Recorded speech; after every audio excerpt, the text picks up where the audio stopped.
From San Diego, California, this is a One Extraordinary Marriage show, where being busy is overdone, romancing is fun, and scheduling sex has taken the guesswork out of wondering when you're going to get some. I'm Tony DeLorenzo, your co-host, along with my beautiful wife, Elisa. From coast to coast and around the world, thank you for joining us. It's time to talk sex, love, and commitment.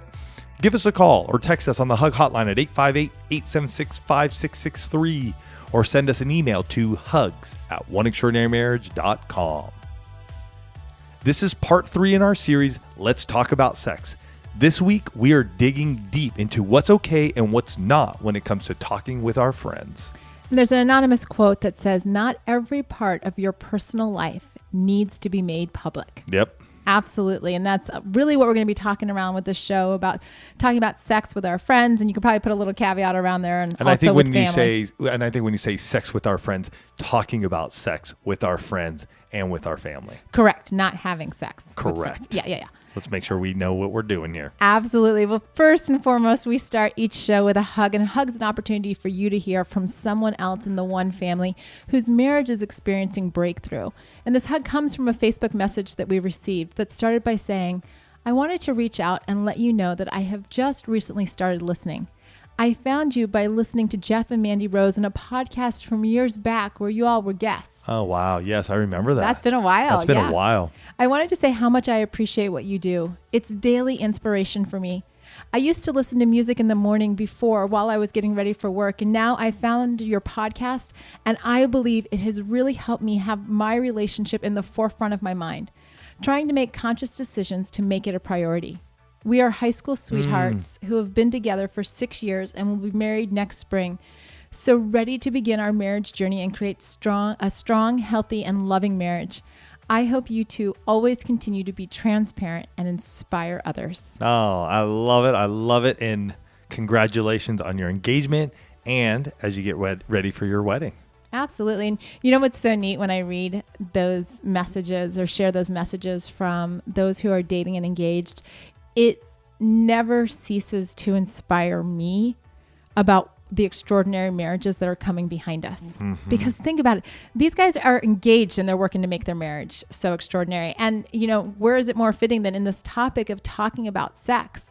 And, in the first week of the series, we just kind of gave you an overview of the important conversation that will take place many, many times in your marriage around sexual intimacy. And last week, we were talking about what that conversation looks like as newlyweds. Mm-hmm. And this week, we're talking about what those conversations look like when you're talking about sex, either with your friends or with family, and how you navigate those as a couple and as an individual. Mm-hmm. And, there are so many people in our lives that we could talk about our sex life with. And I know a lot of you are like, not at all. But we have to address this because each one of those relationships that we have with people outside of our marriage has its own set of rules and own potential pitfalls. Mm-hmm. And all of you here in the one family, you definitely... you feel very strongly about this topic one way or another. There was not a whole lot of gray area in your comments and what you were sharing with us. And, it's so important that we do have this conversation, that Tony and I have this conversation. It's always, you guys get to eavesdrop on our conversations because this is a topic that trips up a lot of couples. Mm-hmm. It's finding out that your wife has gone out for a girls' night and some area of your sexual intimacy has come up, or finding out that your husband went out and hung out with the buddies and they were talking about whose wife does what or what that looks like. Mm-hmm. And it causes a reaction in you. And I want to be clear, if you haven't had this conversation about what it looks like to define what that type of intimacy with friends and family is going to look like, it's okay. Right? This is not a conversation that a lot of couples have. And so we want to actually do this conversation with you to help you avoid the heartache, to help you avoid the potential arguments, because no one wants what's on the other side of not talking about this. Right. Right. We've been there. Early on in our marriage, I would cross that line. Like, I didn't have a lot of friends that I would talk to, but I do remember that there were a couple conversations over the years where even in my head after the words came out, I'm like, I may have gone too far. Mm-hmm. I feel like in our early years of marriage, and especially as we talked about last week around, let's talk about sex in those newlywed years. I feel like in our early years, we didn't have those guardrails around. And so if we were in company or we were out individually, it wasn't like it was talked about all the time. And yet there was time that I can recall when those conversations would go there. And there were no guardrails to go, you know what? That's a bit too far. Like, no, that's private. That's a private thing between you and I, and nobody else needs to know about that. So I remember that stage. And then I sort of remember just more of us really never having the conversation of like, what does this look like when we do talk to friends and family in the middle years? And I think over the years, you and I we just know where we're at and have had those conversations. Like we know, like I know personally, like if I get cornered by a wife, say, because she wants to talk, like we're at a conference maybe, or even just around town and I see somebody or we're at church or whatever, if a wife sort of like corners me and starts talking about their sexual intimacy between her and her husband, I'm very aware of just being like, you know what, hold on, let me grab Elisa because I want to make sure that she's in this conversation with us. And that's a big part of it. You know, early in our marriage, like Tony said, you know, there was a lot of sexual innuendo. Like I remember that it wasn't necessarily close friends that we were talking to, but I remember that there were a lot of conversations that crossed the line with coworkers. I was going to say your coworkers, just because of the line of work you were in. I was going to say that was it. And also it was male dominated and there was always alcohol around. Yes. So lots and lots of usage of alcohol by all parties. Right. So it wasn't so much that I was like sitting around with my girlfriends. It was really a lot of like coworker happy hour, you know, the office is empty. What are we all talking about? And just relationships would come up and what's going on. And, you know, it was interesting that as we started one, kind of what shifted even in our own marriage. I mean, guys, there were years that people in San Diego, our friends, did not know that one existed. Yeah. Probably the first 3 or 4 years, I would guess. The people, like our closest friends at the time, did not know that this podcast existed. Right. Unless they stumbled upon it. And now it's been one of those things where, you know, you all hear us talk about sex on a regular basis. But I will tell you even that there are details that you all don't know and will actually never know. Because that is, for us, how do we set up those healthy guardrails so that way you guys can still learn, you guys can still be intentional and take action in your marriage, but not be in a place of like, oh my gosh, if I meet Tony and Elisa, I know everything. So that's, and I honestly think that's healthy. We need to have that privacy to an extent that's only ours. For us, though, do understand that when we started the show, it was always about being open, honest, and transparent. But we've said over time, like, we're not going to tell you what position we're in. We're not going to tell you those types of, every once in a while, I mean, we'll say something like, oh, missionary position or, you know, in the shower. But I mean, we're not going into full detail of that, where other folks will. We just don't feel like that's appropriate or needed. You can understand where we're at and take that into your own marriage. Absolutely. And having said that, we do consider you guys all friends, if not more, because you are the one family. You are family to us. And so when we see you at a live event, when we see you at a one marriage conference, we want you to be able to walk up to us and go, you know what you said there and what you said there or this, that was freedom for us. That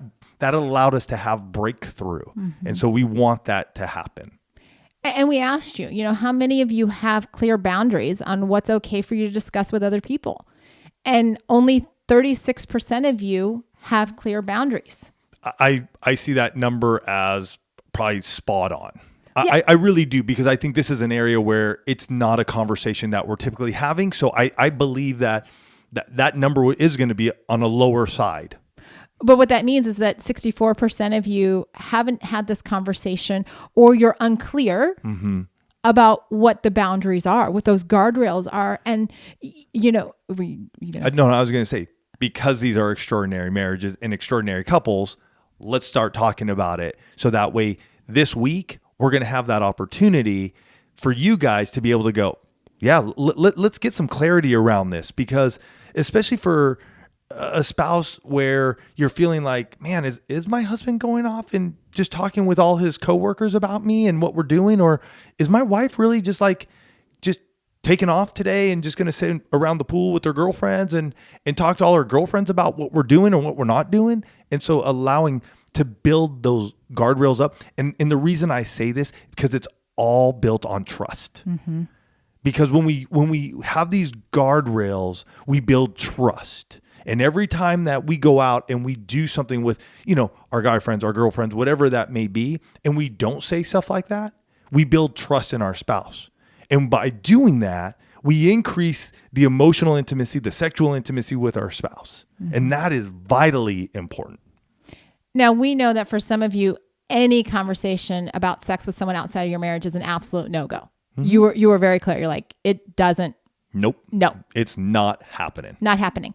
And that works. That's what works for the two of you. For others, there's, how do I put this? There's no one size fits all to this conversation. And in fact, it's important to know, even in the one family, what are some of those topics that the one family doesn't want discussed. Okay. Because this may actually be a launching point for you and your spouse to say, okay, you know what? I was listening to the show the other day, and what if these are no-goes for us? What if these do you not want me to discuss if I'm with friends, or you wouldn't feel comfortable with it? Because some people said, please don't discuss, size, how you look naked, or anything related to genitalia. Okay. So there's a lot of body consciousness there. Mm-hmm. Other off topic. Well, and I think a lot of that too is comparison. Yes, for sure. Right. A lot of that is comparison. And hey, I agree with that. I don't want to be compared, with other guys that I may know, because you're going out with their wives and all of a sudden it's like, oh, well, it's this. And no, I don't need to be compared like that. These are friends of mine as well. And I don't talk to my guy friends about stuff like that. So I wouldn't want you to go do that. Absolutely. Some other off-limit topics, the positions that you try, right? People don't want all the different positions. And obviously, one of the things that we have here in the one family is the position of the month club, right? So there are people that don't want other people to know that they're trying different positions. Missionary works. It's good to know that we just have sex. Whether or not you use toys. Mm-hmm. That can be an area where you're like, I just don't want other people to know that we do. Your embarrassing moments. And that, literally could span any area of marriage, not just sexual intimacy, but people don't want their embarrassing moments shared. Mm-hmm. Some people don't want their frequency shared, which, it's always interesting when we get together with a group of people from the one family, because everybody's talking about how they do the intimacy lifestyle, which we love. But outside of the one family, you may not want how often or how little you have sex to be shared. Mm-hmm. There are different dysfunctions that you don't want shared. If there's erectile dysfunction, if there's vaginal tightness, if there's vaginal dryness, those are things that, let's just keep that between the two of us.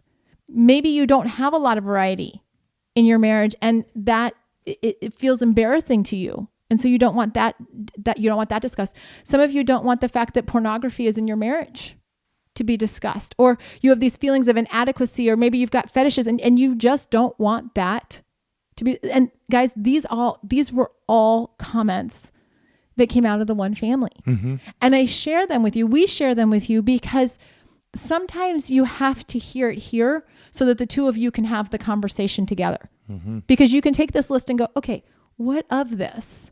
And some of the themes that really, I think, came through in that entire list were, feelings of embarrassment, feelings of shame, of awkwardness, of being uncomfortable. That's really what, if you look at that whole list, that's really, and, if we're creating extraordinary marriages, we have a responsibility to create an environment where our spouse feels safe, where they can trust that we have them and we have our marriage, and we've put that first, no matter what, no matter if all the guys are talking about it, no matter what's being discussed on the spa day with the girls, that our marriage is so sacred, is so important, that we won't allow ourselves to kind of go down that rabbit hole of, well, I'm just hanging with the guys or I'm hanging with the girls, and so I'm going to throw in a story as well. And I just want to put in this thing.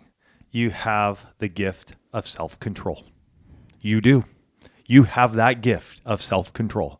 And so you can control what you're talking about around these friends or family members. And so the one thing I will say, though, is I do believe in this is that we do need to have friends that are around us where we can speak openly, honestly, transparently about things that are happening. If there is, dysfunction, erectile dysfunction, or there is vaginal dryness, where are you going to find help? And I think that is where we also have to make sure that we understand that we are still going to seek out some ideas, some avenue that allows us to address what may be happening in our sexual intimacy, so we don't get stuck and feel like we're the only ones who do that. And hopefully here at One Extraordinary Marriage, we're able to help you with that. We're that resource for you. And yet sometimes just listening isn't enough. And so I do want to say that if you're in a spot where you don't want, you're a no-go. It's like, no. And yet there are things that are still happening in your marriage around your sexual intimacy. I want to encourage you to check out Coaching with Elisa. Take that bold step to at least have somebody who can listen to you, hear what's going on, no judgment whatsoever, and then speak life into your marriage or into you. So learn more about that at oneextraordinarymarriage.com/coaching. Well, and another thing that I thought of when you were talking about that was really, the summit partners in the Position of the Month Club. Because, yes.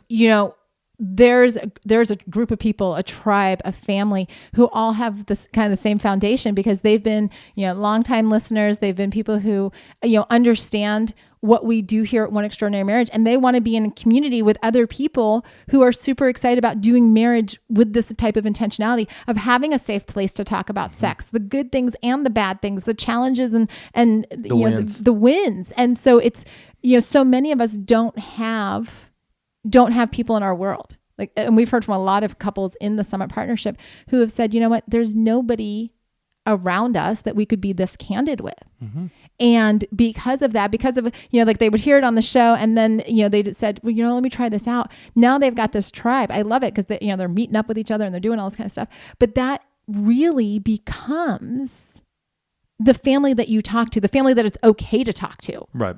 Because there's a similar foundation and there is no judgment. And that's really, I didn't, think about it until just now, but, one of those other themes that comes through is the fact that a lot of people feel judged around what they do or don't do sexually.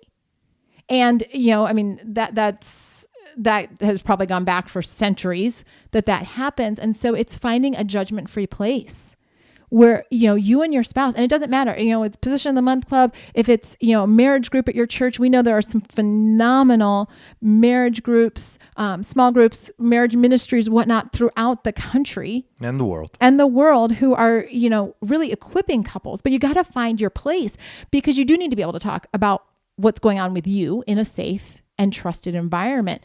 And, it's also saying, how can we put guardrails around this? How can we define this for ourselves? What is that going to look like for the two of us? And we want to just equip you around that after we hear about this week's sponsor, and that's Love Deeper.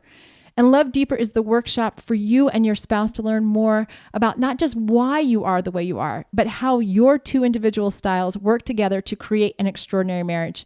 Based on science, you'll receive an 18-page report that's at the heart of all of this, that is going to equip the two of you to better understand everything from finances to communication styles to your personalities.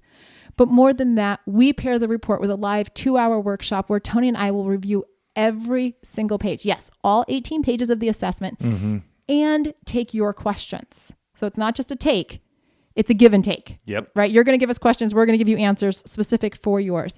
Think of this workshop as knowledge and action. So don't miss out. Register now at oneextraordinarymarriage.com/lovedeeper. Join us for the workshop, get your assessment, and walk away with powerful insights for your marriage, all by signing up at oneextraordinarymarriage.com/lovedeeper. So this week, as we're having these conversations about talking about sex, it's time to ask your spouse. If I were to get into a conversation with friends or with family and the topic of sex came up, what would you be okay with me sharing, and what would not be okay? And we had, earlier in this episode, we talked about some of those things. What's okay, what's not okay. But have that discussion so that way you guys are on the same level playing field. Some of you, it's a discussion and you're moving on. Others of you, you like to write it down. It's almost like, hey, this is our talking about sex with friends guardrails guide. And here it is.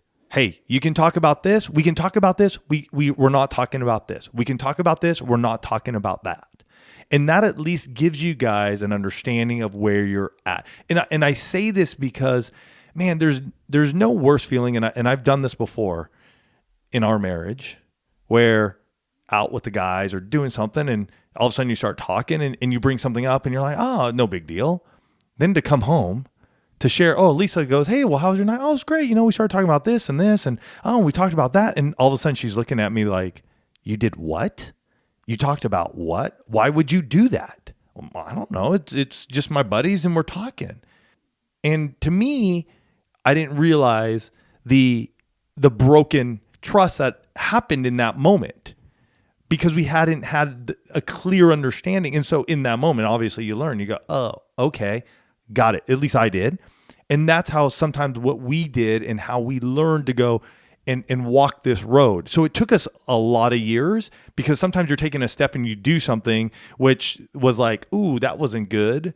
So then you go, okay, don't do that one again. Or something was okay. So you're like, okay. But when you get that chance to just sit down and at least lay out a few things, it helps you with that. Well, and with that, you need to ask the question about, are there different guardrails for different groups of people? Right. Now, family could be very different than friends. And sometimes family, you don't even want to tell family anything. And sometimes you don't want to tell friends anything. Sometimes it's like, hey, it's okay that my sister and brother know and all this stuff. And maybe your spouse is like, yeah, you know what? That's a no-go. Like, I don't need that to be known. And so you're going to have to work through that. It's a lot of conversations. Hey, one of the things I would say whenever you're going into a deep conversation like this, make sure you put a timer on it. Have an outline of where you want to go. We're sharing with you what questions to be asking. You don't have to ask and answer them all in one sitting. Give your guys some time and space to think through some of these. What is, what isn't. Be willing, though, to work with your spouse. Sometimes it has to be a win-win. It has to be a win-win. And sometimes you have to compromise a bit. Like your stance may not be end all be all. As much as it may be, your spouse may see it a bit differently. And sometimes you got to sit there and go, well, why do you see it like that? What does that mean to you? One of the best questions you can always ask after something that you're not clear about, what does that mean to you? And allow them to expand and listen to understand, not to respond. Listen to them. Write down notes, hear it. 20 minutes is up. If that's what you guys said was up, 20 minutes is up. We're done. Let's hit this tomorrow and next few days when we come back to this. It's not, it's over. It's just, all right, we're moving on because we said we were going to just do this for 20 minutes today. Well, and it's so interesting because I'm sitting here listening to you and all I can think about is, this series is tied around the physical intimacy, the physical sexual intimacy. And yet the idea of us talking about sex is all about creating and cultivating deeper emotional intimacy with our spouse. And it's so many things in marriage, specifically when it comes to sexual intimacy, are really a twofold, right? That we create the deep emotional intimacy and we have deeper physical sexual intimacy. And that's where, getting into this place and saying, who and why and what does that look like for you actually allows the two of you to create this depth to your marriage. It's like Tony was saying earlier, it gives you the opportunity. Like, I can't tell you guys how many times I will sit in a coaching session because trust has been broken. It's really, it's the I don't want to say it's the number one reason, but it's definitely a common theme in coaching, right? That trust has been broken. So what happens if the two of you listening to this show say, okay, we're going to take one of these strategies and we're going to build a guardrail, and you're actually working on building trust with one another? What shifts if the two of you, instead of being worried about breaking trust, actually feel equipped to build trust? That's huge for couples. Nobody's telling you how to build trust. They're just telling you what to do when you've broken it.